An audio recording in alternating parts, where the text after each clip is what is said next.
All right, let me wear my feet up. Right. I can't even move, man. So, hey, I don't know how many people out there. Your hair was looking bad or something, man? Yeah, man. I look raggedy right now, man. So, all right, man. What's up, everybody? It's Chris Arch of the Arch Times Housakicks Network, and today is going to be a kind of interesting episode. Let me put the timer on because I don't want to go over as far as how much time we want to go on this, because I want you guys to stay with us the whole time. We're working on it, and start listening to what we're saying. You putting the timer on now? All right, so the time. With Tayib of Housakicks, Housakicks.com. I got in the description below. I want you guys to go and subscribe to Housakicks. Come and subscribe to Arch-USA. Both of us on YouTube. Follow us because we're doing some great work and we want you guys to be out there. But this episode is really going to be an interview. I won't do a whole lot of talking, so I'm going to get my talking out of the way because I'm going to ask a question. I had a thought that I've had for a really long time. These articles, these real versus fake articles, right? And we know that you got like fake education and all those different guys that are out there doing it. But see, I know for a fact that Tayib started, I think like back in 2009. Nobody was really doing real versus fake back then. And he did like maybe one. And I didn't even know Tayib at that time. But you run across the videos out there when you're in the sneaker world doing this stuff, but then it stopped for a long time. He started back up on the website, and these articles on the website, they get like tremendous traffic. It's like everybody wants to know fake because you don't want to buy fake kicks. But I'm here with Tayib of Housakicks.com, and this is the topic, and this is the question. How did Housakicks begin doing the extremely popular real versus fake articles?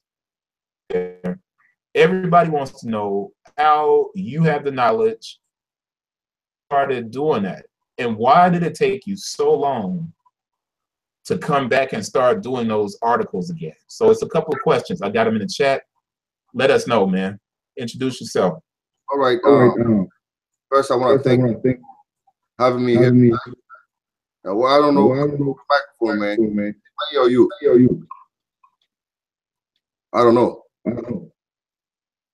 It's too loud, so I got to make sure I plug in so you don't get that feedback. I'm switching right now. All right. Sorry about that. I got so much going on, man. I forgot I didn't have my headphones on. Yeah, that's all right. What's up?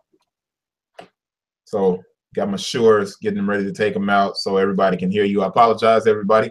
Always technical difficulties on these things. Hey, that's because we don't prepare for this. We just come in spontaneous, we just come in and we just throw everything on and we start. All right. So basically, I will give you my background, right? So I've been selling shoes for like 15, 16 years now. And first of all, I'm from Togo, West Africa, and I came here in the early 2000, right? And back then, I always wanted shoes when I was growing up. But it's hard, when you live in a third world country. It's not like here where you can just get up and go get shoes like that, right?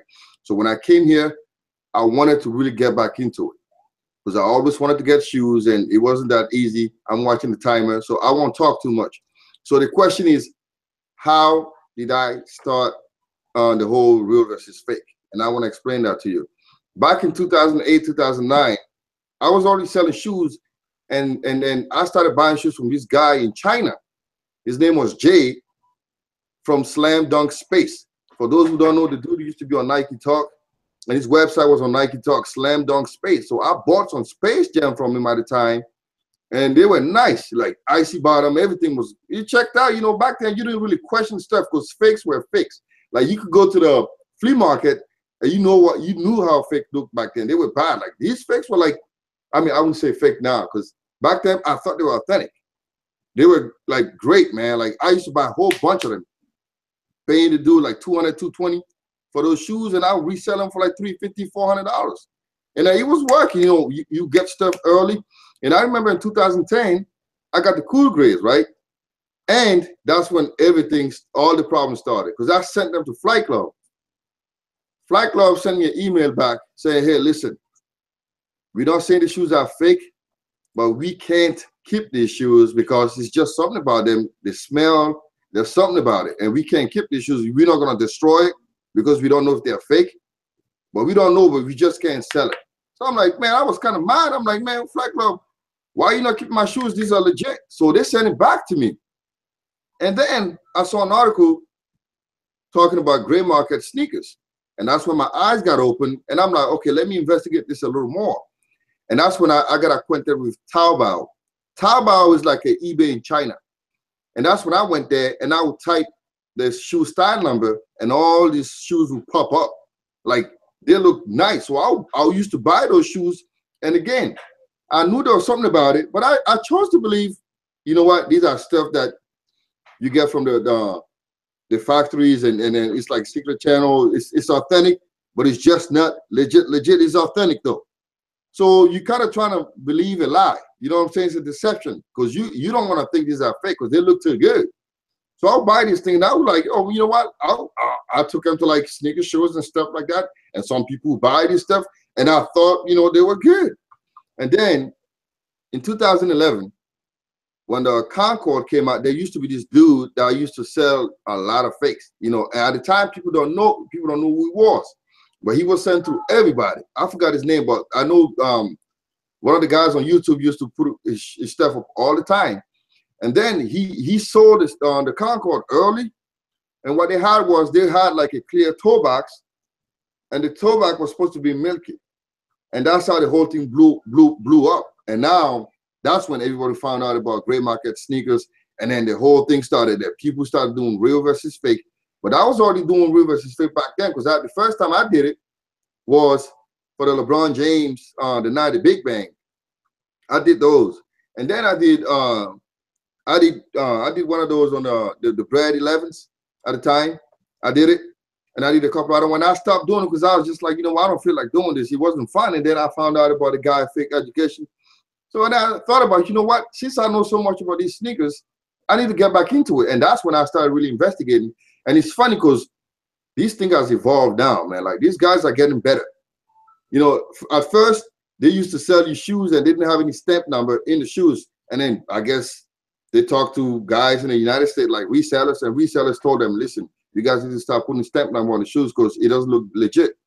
They fixed it. And then what did they do?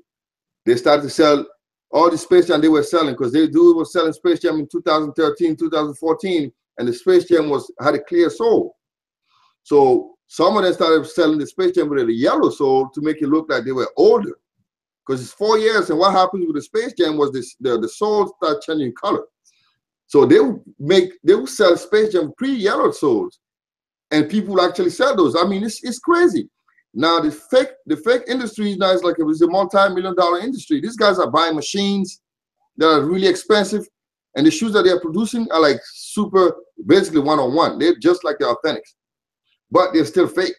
And now people want to believe they're buying like an authentic shoe. Like, I've seen this dude the other day. I was kind of mad. I'm like, listen, you're not gonna buy this Jim Red Chicago 11 early at this time of the year and think you're getting an authentic shoe. This is fake. He's like, how do you know? How do I know? First of all, it's 4 months early. And second of all, the dude that's selling it to you doesn't have a box. He's telling you that he's selling it in an unmarked Jordan box. So that's to tell you that he knows there's something wrong about it. But people always want to make it seem like they have some kind of connect. They have some secret channel. There's nothing like that. He's selling full size run. He's selling you fakes. You know, and that's all I want to say to people. I've been doing this for a long time, so I know what I'm saying when you all these shoes that you see early, it's all fake. And first of all, and this is what is ironic. These guys are now selling, like, these fake sellers are exposing other fake sellers. So what they do is, my fakes are basically saying like, my fakes are better than these guys' fakes, but my fakes are the authentic shoes. And they put next to they have two pictures. They have their shoes here, and they have the other guy's shoes here, and they're saying this is authentic, and this is from this website called maybe Flight Kicks or Perfect Kicks or whatever. And this seller here is selling you fake ones. It's so funny, man. Like, I'm sitting there like, hold on a second. A counterfeiter is exposing another counterfeiter, and they're both selling counterfeits. That's a contradiction. That's very funny. You know, boy, you see you laughing. But this is what it is. But guess what? These shoes are like nice, man. Like, I'm not against, if you want to sell or buy fakes, that's on you. I don't have a problem with it, but at least let people know this is not authentic. But they pass these off as authentic. I mean, it's crazy, man. I'm just kind of appalled because people, for some reason, choose to believe a lie, and they just, I don't know what it is. Why do you want to get the shoe so early? What is the point of spending $400 on a shoe just to say that I have it early? For what? And then the ironic thing is you're getting a fake shoe and you're paying like $450 or $500, because guess what happened? For the most part, every time the authentic, the retail version come out, there's always some differences. And guess this is why people say, well, that's because the product was not finished yet. It's still authentic, but Nike just chose to change some things. That it's a fake shoe, man. Just don't fool yourself. You know. So I'm not sure if I've answered the question, but what I'm saying to you is this: 2008, 2010. That's when the whole gray market sneakers thing started. And back then, we all bought shoes from overseas, and we thought we were getting legit. A lot of people got taken advantage of. I was deceived, but once I found out, I had to make a decision. Do I still sell the shoes, or do I stop? As much as I want to make the money, I'm like, I can't go to sleep at night knowing that I'm passing off fakes as authentic. I can't do that. So I said, nah, I'm not going to sell these shoes. I know what they are. And that's when I'm like, nah, I'm not going to buy these shoes. And if I buy something from overseas, it's from a legit supplier, because I will know and I'll ask questions. And a lot of times you need to go on the Chinese website. They have their own forums like Nike Talk or Sneaker News, or where they show you how to detect a fake one from an authentic one. They have those things, and I can provide you some website. But again, don't fool yourself. You know, don't think you're getting an authentic shoe when you buy them this early. You're getting a fake one. And I'm speaking from experience, and I've just told you what I went through back then. I lost a lot of money like that, but guess what? I'd rather lose the money rather than go to jail, because that's what happens. You getting busted selling fakes. You know what's going to happen. You know, so I lost the money. It is what it is, man. That's part of life. Well, yeah, man, that's it. Wow. Man, I know I sit down and I see what you're doing all the time. The sneakers and the website, and I mean, I get to watch you work because we work together. And I'm telling you, man, it's amazing the amount of time that you put into each one of those articles. People need to realize that you take a lot of time because you got burned, and you're trying to help people not to get burned. Because, you know, it's one thing, everybody can go to these websites and read and do all of this stuff and tweet and share all of this information. But when you have a guy, man, that went through it and had to deal with the fact that you bought these kicks and they weren't real and stuff like that, and you're trying to share with other people, man, I think that's valuable. So I really appreciate you, you know, sharing with us and telling us why you started the Real versus Fake series. For all of you guys that haven't watched those videos, I'm going to put a link right here to a bunch of the Real versus Fake videos on Tayib's site. Put links in the description below to the website so you guys can go and check it out. But that's it for this episode. I really appreciate Tayib. Make sure you guys subscribe to both websites and follow us and check us out. Help blow us up, man, because what we're trying to do is give you good information and to make you guys into bosses in the sneaker game. It's time for us, the sneaker people that have been in this for a long time, it's time for us to start having some ownership in this business, man. So we're about to wrap it up. Housakicks.com, arch-usa.com. Subscribe, follow. Peace. Thank you again.